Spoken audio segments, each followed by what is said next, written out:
And so it's our final evening in the marina in Seville. I'd stop and think where we were. And I'm just looking across there. I'll show you this now. Across there, and they're launching a balloon. Not a party balloon, it's an actual balloon. No, they've been throwing flames into it, trying to get it to go up, but it doesn't seem to want to. Goes up a few feet, comes back down again. There they go again, look, they're trying to get it to rise.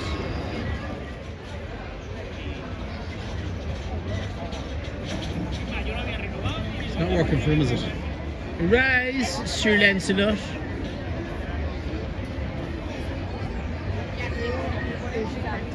Here she's back down again. Just can't see, maybe it's just too cold this evening or something.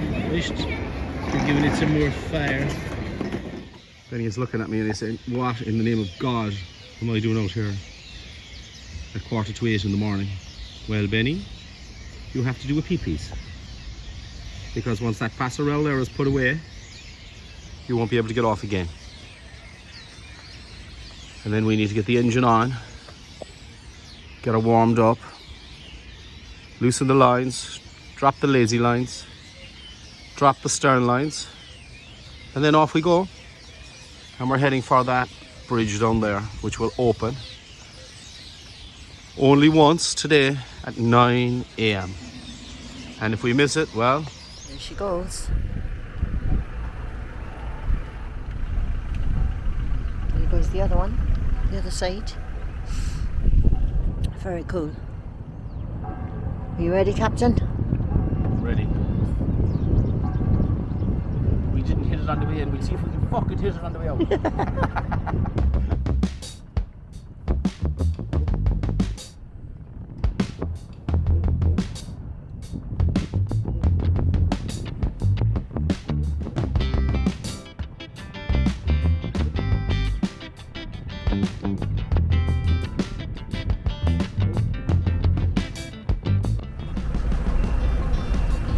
Going through.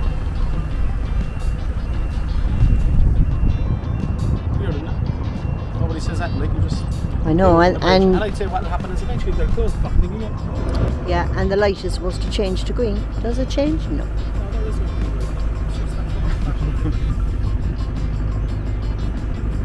we go. It's on green. Just got it. Gracias. That does look really rich. And so the explorers go through the gap in the bridge.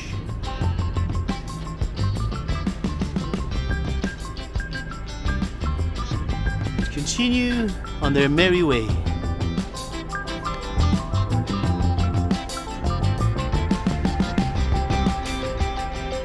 She starts to drop. We were the only boat through. So you can imagine, we came through the lock the other night coming up here, and the lock was at 7 o'clock. And we were up here at about, 7:20, 7:25, and that thing didn't open until 10. And there's nowhere. There are these giant docks for big boats.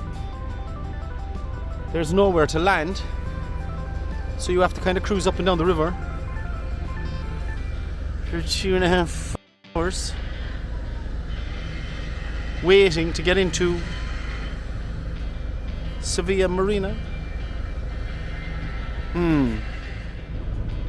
So these pontoons are sat here, below the bridge. There's 3 or 4 of these. And I suppose, we came in the dark, but I'm looking at them now in daylight. Maybe, you could probably bump up against that, alright. Tie your boat off. Climb up the top one maybe, and it doesn't look half as daunting in the daylight. Or as Ger said, you could probably just drop anchor there between them, in the river. But it's a river, and you wouldn't know what's on the ground. You might never get your anchor back. So time-wise leaving, at least there's not that giant weight of ours. You come through that last bridge there, which was the opening bridge, under this bridge, and down to the lock, and the lock opens at 10. And it's about, yeah, I suppose, look, with a bit of speed on, you get down there in half an hour. We're just going to cruise down because we have most of the hour to do it, and then it opens at 10, so there should be no hanging around.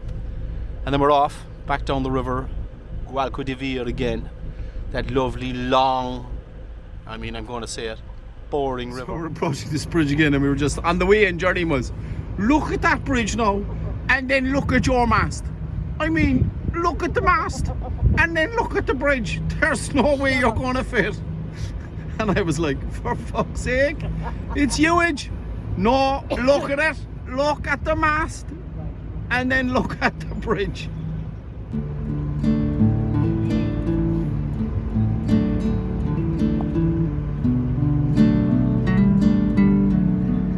Is this where we lose the mast? We lose all our gear on top? No. Why? Because we're nowhere near it. There's massive clearance here. Massive. It just doesn't look like that when you're looking up. Spooky business, baby. And we're clear.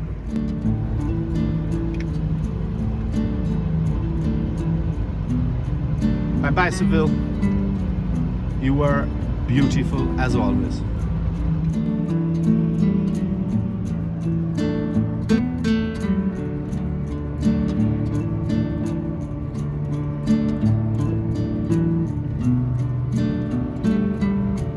At first glance, looks like she's after sinking, or is about to sink.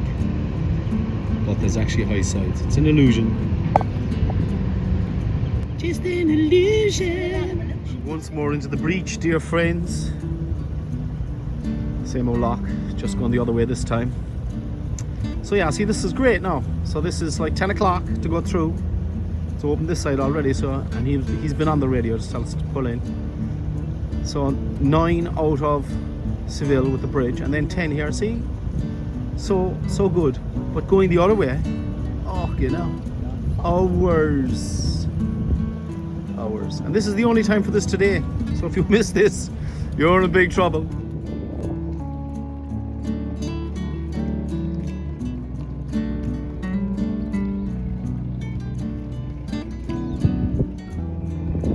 There she closes behind. We found a friend coming through. So just below the lock there's a road bridge that they open.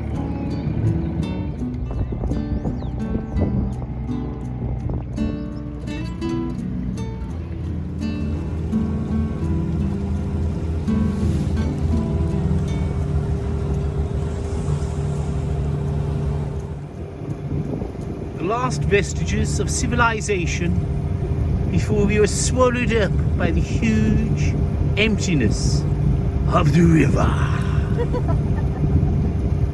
La Pueblo del Rio, the last town before, well, probably Bonanza, way down.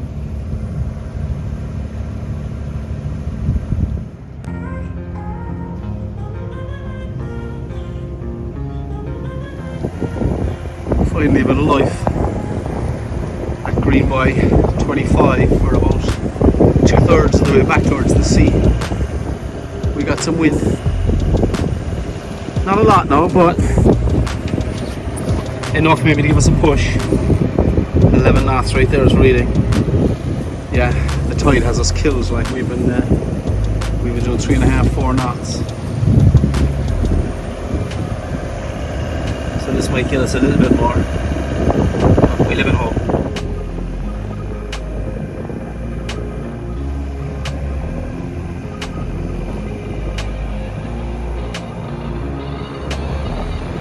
You hear ya?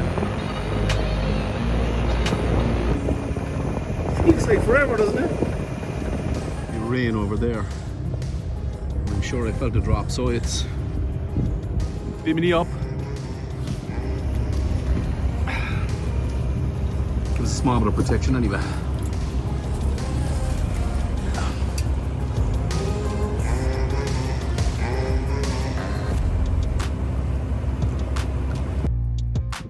The things we do for love. We're like commandos, we're after sneaking ashore. So as that Benny can do his business. Yeah, this is the fishing harbour in Bonanza. There's a big mule outside and we're after picking up a boy right across the bay, way over. And so we dinghied across so as that himself can let loose. Job done. Good boy, Benny. Yeah, so we had to come into the actual fishing harbour so that he could do his business. I mean, now to be fair to him, he would stay on the boat and he'd go on the boat eventually, but it's just not nice for him, you know. So when we get the chance to come ashore, and you know, it was a bit of an adventure for ourselves. Got the dinghy down and off we went. Here in the dock. Again, look, I've got this table lamp that I can move around. Very cool. I just got back on the boat after taking the dog in with Gerlene and the dinghy, and we left him out, left him do his business, and I just came back. I just got the result of the match. 2-0. 2-0. We were tracking it on the way down. Of course, we were in the river. Thought we'd been only ages ago we might have got to see the match, but nah, no such luck. Anyway, I'll watch the highlights when I get a chance. 2-0 against Man City. Fantastic. They really are on a roll, aren't they? Brilliant. What a super bunch. That's where we were. We were anchored right in there between those boats. And when we untied the buoy there and pulled away, we were at about 0.7 of a metre under the keel. 0.7 because it's coming up on low tide now again this morning. Anyway, we're away. There's that mule. They call it the mule, big long pier, behind which there's tied up over 100 fishing boats. Small beach. So last night we got Benny in the dinghy. We went in around that end of it there. Drove down behind it as far as that beach, and then we realised we were going to have to deal with water and sand, and so we gave up and went back. And in between all the boats, we found the steps to the pier, and that's how we went in.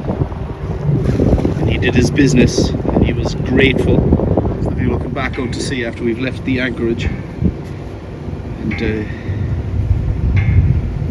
follow all those red buoys out, and way down there is Chipiona, about as far as you can see, and that's 5 miles from here. But we're not going to go there because it's got low water problems. It's just not suitable for us. So we're going to continue on around the corner, and it's 10 miles from that point up to Rota in the Bay of Cadiz. We were there once before and it was lovely, so we're going back.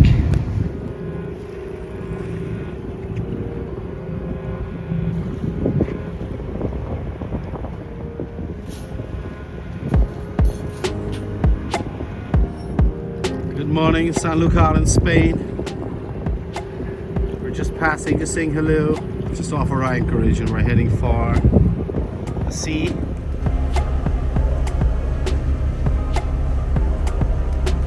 This marker is about 2 or 3 miles from Chipiona out to sea, and we're out around this to make the turn down the coast or up the coast to the Bay of Cadiz and Rota. And that's marking some serious shoals in there. There's rocks, I mean, clear of the water, but maybe at high tide you'd see none of that. So we're on the front of Chipiona as we head down the coast. They say, according to the book, this is where the Spanish go on their holidays. It's one of the most popular resorts for the Spanish themselves. Beautiful beaches, nice town. I have to admit, it looks pretty good from here. I wouldn't mind investigating. So we're kind of back in Orca Alley again. And you'd always have an old castle, but really don't expect to see anything. But these are the real enemy when you're motoring. These pots. These ones now are well marked, to be fair. Big flag on it. There's a pair of them here together. But a lot of the time, you don't even see them. They're just a little bottle in the water, and if you drive over it with your engine on, well, you could be in trouble. Yeah. And over your shoulder there, I see that's the guy who puts out all them fucking pots that we have to be avoiding all day. That fella there, that's him.